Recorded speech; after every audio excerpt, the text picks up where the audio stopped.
When one thinks about Cambodia, two things often come to mind.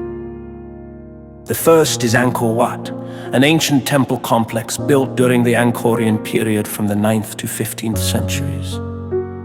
The Angkorian period featured a powerful and vast Khmer Empire that was highly cultured and produced magnificent art and architecture. For many Cambodians, this period signifies the pinnacle of their civilization. The second thing that often comes to mind evokes a starkly different set of images. The period of the Khmer Rouge, which ruled the country from 1975 to 1979. This regime tried to purify the nation of suspected corruption and counter-revolutionary tendencies in order to bring about its utopian communist vision for Cambodia. But the regime's ideology and tactics were so extreme that it targeted almost all aspects and segments of Cambodian society for destruction, and was ultimately responsible for the deaths of an estimated 2 million of the country's 7 million people. The second half of the 20th century was a period of radical change for Cambodia. The first part of this story begins in the aftermath of a revolution and a war of independence against the French in 1953, and ends in 1979 with a country that was traumatized, starving, and littered with landmines and the remains of people who had perished over the previous 4 years.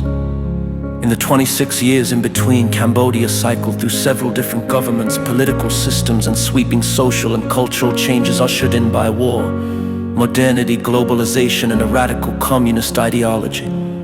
And throughout these turbulent episodes, various alliances between rival factions and their leaders were formed, severed, and formed again. The second part of the story is still being written.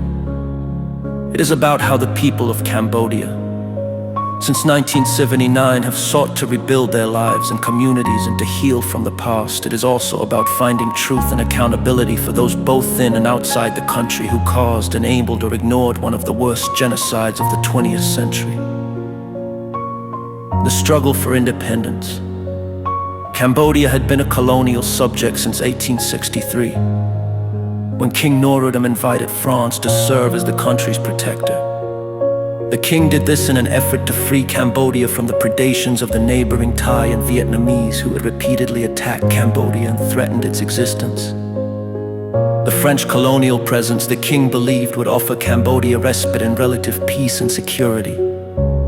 The legacy of French colonialism specifically, how it influenced social and political thinking in Cambodia, is mixed. On one hand, the French introduced Cambodians to ideas about nationalism and modernity that began to take root in the early part of the 20th century.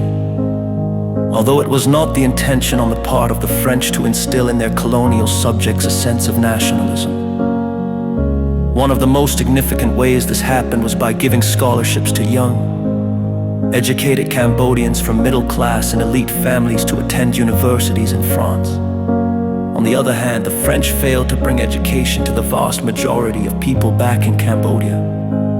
In fact, prior to independence, the country had only one high school.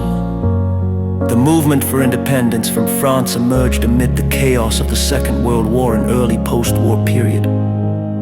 This movement, called the Khmer Rouge, was a loose coalition of anti-French, anti-colonial activists with support from the Thai government and the Viet Minh, communist allies in neighboring Vietnam. But the group's cohesiveness soon began to fray, and the movement split between those who sided with the Viet Minh and those who fought against them.